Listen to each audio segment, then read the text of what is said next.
রাজশাহীর সাগরপাড়ার north point school. সাবেক MP Omar Faruk চৌধুরীর বাড়ি ভাড়া নিয়ে চলছে প্রতিষ্ঠানটি।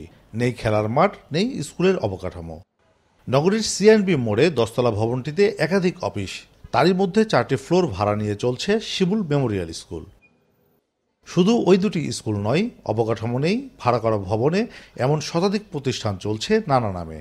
অভিভাবকদের কাছ থেকে আদায় করছে চড়া ফি। টিউশন ফি বলেন, প্লেয়িং বা ড্রামা বিভিন্ন ফর্মে নিয়ে দেয়। তো সেটা একবারে আমাদের মতো মধ্যবিত্ত বা নিম্ন মধ্যবিত্তের জন্য এটা বিশাল ধরনের চাপে। আমি বাচ্চাকে দিয়েছিলাম নার্স প্রি প্লেতে, কিন্তু সে তুলনায় তার যে আপডেট হওয়ার কথা সেটা কিন্তু তার হয়নি। রাজশাহীর কয়েকটি প্রতিষ্ঠানের প্রথম শ্রেণীতে ভর্তির ফি লক্ষ্য করলে দেখা যায় প্যারামাউন্ট সবচেয়ে বেশি 27,000, ভার্টেক্স 23,000, নর্থ পয়েন্ট 16,000, শিমুল মেমোরিয়াল 15,000 টাকার বেশি ফি আদায় করে। কিন্ডারগার্টেন হলেও সবচেয়ে কম 2,200 টাকা নিচ্ছে মজিদ মেমোরিয়াল। এমন ফি নেয়ার যৌক্তিকতা নিয়ে আছে পাল্টাপাল্টি মত। আমি সেখানে চেয়ারম্যান হিসেবে আছি। আপনি কি অন্যান্য প্রাইভেট স্কুল দেখছেন?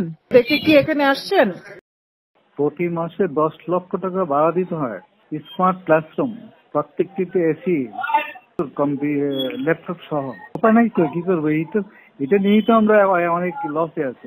সমিতিভুক্ত রাজশাহী শহরে প্রায় 100+ স্কুল মেম্বার আমাদের অ্যাসোসিয়েশনের। এখানকার মানুষের আয় ইনকামের উপরে তারা তো চলবে, সেই ক্ষেত্রে একটা সহনীয় পর্যায়ে ভর্তির টাকাটা নিলে আমার মনে হয় অভিভাবকরা উপকৃত হতো। তবে শিক্ষা সংশ্লিষ্টরা বলছেন, সরকারি প্রাথমিক বিদ্যালয়গুলোর মান ভালো না হওয়ায় কিন্ডারগার্টেন সেই জায়গা নিতে পেরেছে, কিন্তু কোনো নিয়মনীতি না থাকায় ইচ্ছেমতো আদায় করছে ফি। সুনির্দিষ্ট নীতিমালার অভাবে এক এক শিক্ষা প্রতিষ্ঠান বা এক এক কিন্ডারগার্টেনগুলো তারা নিজেদের মতো করে তাদের টিউশন ফিগুলো নির্ধারণ করে। যেমন এখানে 2200 টাকা থেকে শুরু করে সর্বোচ্চ 25,000 টাকা পর্যন্ত টিউশন ফি নেওয়ার নজির আছে।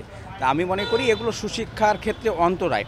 কোনো অভিভাবক হয়তো তার সামর্থ্যর ভিত্তিতে তার সন্তানকে অতিরিক্ত উচ্চ ফি দিয়ে কোনো শিক্ষার্থীকে একটা ভালো প্রতিষ্ঠানে ভর্তি করতে পারে, কিন্তু অনেকে শুধুমাত্র সামর্থ্যের অভাবে তার সন্তানকে সে ভর্তি করতে পারছে না। যত্রছত্রভাবে যে কিন্ডারগার্টেন গড়ে তুলেছে এবং কিন্ডারগার্টেন একটি ব্যক্তির ইচ্ছা মতো বা কোনো একটি গোষ্ঠীর ইচ্ছা মতো তারা বেতন নির্ধারণ করছে। ফলে যে মানসম্মত শিক্ষার যে একটি ন্যায্য অধিকার, মৌলিক অধিকার, সেই অধিকার থেকে তো বঞ্চিত হচ্ছেই এবং একটি চড়া মূল্যে তাদেরকে শিক্ষা নিতে হচ্ছে।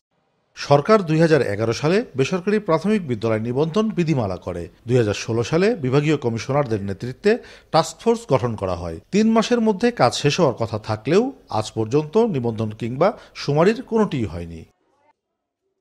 কাজী শাহেদ, দেশ টিভি, রাজশাহী।